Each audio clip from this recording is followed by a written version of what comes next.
Hello everyone, welcome back to my channel. For today's layout, we are going to be working in my school year insert for Valentina. You have seen a few of the layouts so far, and I thought I'd take you along on another one, and a significant one just to kind of document the school year that we're living in. So I have printed out a few photos. This is a 5x7 that I did in a square 4 quad photo, and pretty much I just started taking selfies for a few days in a row while dropping Valentina off at school. So this is new for this year, or maybe last year too, but this is her first school year. So I'm going to be making a layout that will be using the new alphabet. This was the one that she did with Laura Wozniak.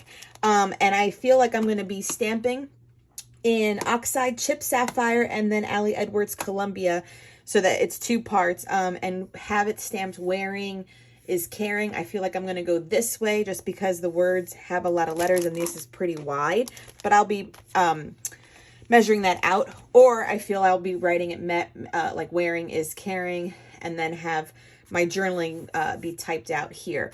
And then on this side with this one, with the quad, I'm going to cut them up is my hope, and I think I'm going to make them into little tags and put little either blue or green ribbon attached from them, just so that it shows that, you know, we've accepted this kind of new norm right now. And I have this pull just because I love this section with the blues and the teal, just because it pulls out the color here. So I feel like the color is going to go here, and this side I'm going to kind of keep black and white. So I'll put you on fast forward and you can join me in putting this layout together with me. Okay, so I have to audition if it fits better like vertically or horizontally, or landscape or portrait. And the words wearing is caring fits better because of how wide the font is on a landscape basis. So that's what I was figuring out in the beginning aspect with these pieces, and trying to keep these straight because this is a very unique stamp set, and you know, it takes a little bit of planning. This is not like a this is not a beginner stamp set. This is like, you know, intermediate like me, or like expert, because it was a little finicky and I had a little boo-boos, but it worked out great. So like I said, I'm using Oxide ink in the sapphire blue, and then Columbia from Ali Edwards. And I went with the middle letters first and then stamped out from there. The only letters I had a little bit of a trickiness to, because everything splits along the horizontal line and the N does not. It splits along the vertical. So I had to like plan that too, because when I came to it, I was just like, oh, where's the piece for the bottom? So that's just something to be aware of. But I know I'm going to get a lot of use out of this stamp set. This is just super fun, just different. I haven't seen anything like this out there in craft supply lines. So they really did a wonderful job with this stamp set.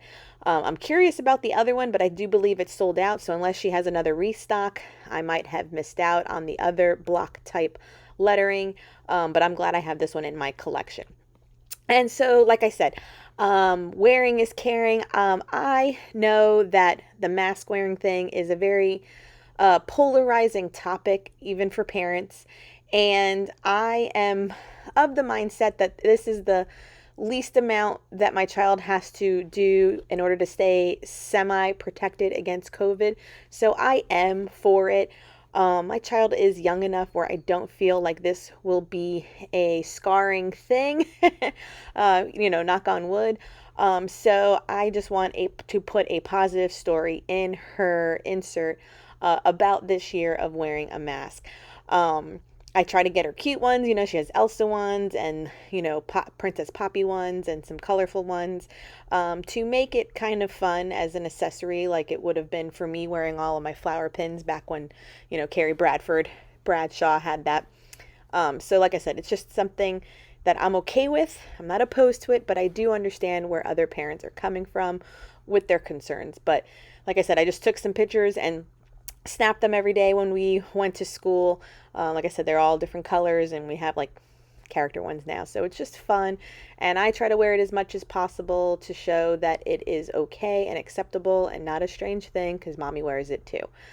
Then I was doing the other side, and I was going to make everything into a tag, like I said, but I decided once I had mounted it on here where I was making a tag that it kind of looked good just as two vertical columns. So I could have just left it, a straight piece of paper, just the width of the photos. But I kind of makeshift them around and made them work, and they totally do. And I decided to make two flaps of journaling on the bottom portions. That way my stories are told in a conspicuous way, and then she can look under those flaps. Like I said, I think most of the stories in this album or this insert have been journaling under a flap, which works out really good because, again, I'm typing it. It saves space. I mean, I don't have a typewriter or anything, so I'm typing on the computer and then printing it out. But I love the way it comes out, and here I am just trying to make the flap and trying to either get like a little piece at the bottom, but I decided against making it go all the way to the bottom, and I do add like a phrase sticker down the thing. So this is a Happy Planner sticker book. It's called Happy Brights, and then this one that says Find the Joy worked perfectly being in rainbow colors to go down the middle. That was a great little find right there. And then I do add a few other like positive affirmation stickers in the blues and the greens to this side to pull out those colors. And then that will definitely wrap up this layout. Please subscribe and give this video a thumbs up. Okay, so I am going to finish this right here. I'm just going to take the time to do the journaling and add it underneath these two flips. I originally thought I was going to print it out and kind of put it in this area when I was doing the title page, but after seeing the way it came together with this large title that I love, I didn't want to block out though the space that had the teals that matched it if it was blocked off. So that was the reasoning behind switching where the journaling was. And this happened very serendipitously. As you can imagine, I told you I wanted to turn these into tags, and I thought maybe to swivel them to have them interactive. But I love this paper so much that I was like, you know what, let's just add the color slightly on this side too. I columned them out still with the grid, added these stickers from the Simple Brights collection along with these little tiny word stickers. And like I said, I'll add the journaling underneath these two flaps. I left two flaps because I know I already typed this. I just got to modify it how I printed if it'll fit under one, or maybe I'll tell another one later on about, a mask wearing day. But super cool. I love the stamp set by Ali Edwards. It is amazing. So I'm going to be using that one for sure in my December daily. I'm using it with like red and green ink, most likely, or gold. I hope you found some inspiration in today's video. Till next